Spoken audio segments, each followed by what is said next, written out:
पीके।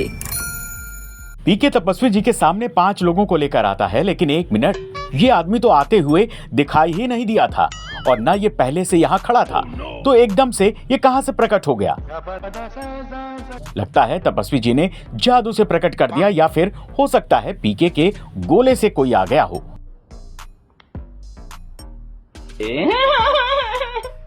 अगर कोई पीके से पूछे कि तुम्हारा फेवरेट शॉपिंग पॉइंट कौन सा है, तो पीके कहेगा डांसिंग कार, क्योंकि पीके तो सारे कपड़े डांसिंग कार से ही उठाकर पहनता है ना। लेकिन सोचने वाली बात तो यह है, क्या डांसिंग कार में सारे कपड़े पीके के साइज के ही होते हैं? आप खुद ही देखिए, कोई भी कपड़ा ओवर साइज नहीं है। जब पीके ने फुलझड़ी का हाथ पकड़कर उसकी सारी इंफॉर्मेशन डाउनलोड की थी, तब तो उसे पता लग जाना चाहिए था ना कि कंडोम होता क्या है।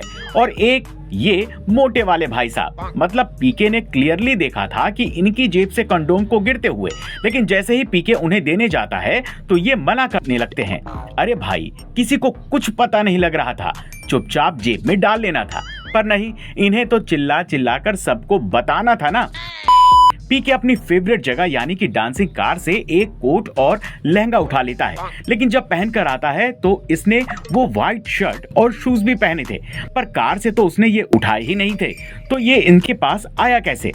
इस मूवी में पीके ने एक बात तो साबित कर दी कि आदमी चाहे किसी भी गोले का हो, मैन विल बी मैन। क्योंकि जब इसके पास ऐसी सुपर पावर है जिससे कि ये किसी का भी हाथ पकड़कर उसकी सारी इंफॉर्मेशन को डाउनलोड कर सकता है, तो इसने किसी आदमी का हाथ क्यों नहीं पकड़ा?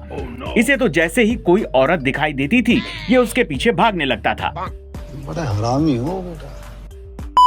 हम जानते हैं कि पाकिस्तान एकदम गरीब देश है, लेकिन इतना भी गरीब नहीं है कि पूरी फिल्म में सरफराज ने एक ही कपड़े पहने हैं। आप देखिए, जब बेल्जियम में सरफराज को देखा गया था, तब भी उन्होंने वही कपड़े, वही स्वेटर, वही पैंट पहनी हुई थी जो उसने पाकिस्तान में पहनी थी। ये बात तो बिल्कुल हजम नहीं हो रही है। लेकिन ये यूरोपीय देश को क्या हो गया है? गार्ड खड़ा है और ये टकला ब्लैक में टिकट बेच रहा है। मतलब कमाल ही कर दिया यार, टकले की हिम्मत की तो दाद देनी पड़ेगी।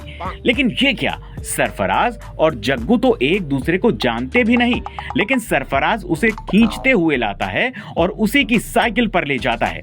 अब 2 बातें मुझे समझ में नहीं आई। पहली तो ये कि इनकी इतनी जल्दी इतनी तगड़ी बॉन्डिंग कैसे हो गई, जग्गू उसके साथ कैसे चल दी, और दूसरी, इसने वायर लॉक कैसे खोला? तो इसके लिए तो हमें रिवर्स में जाकर सीन देखना पड़ेगा।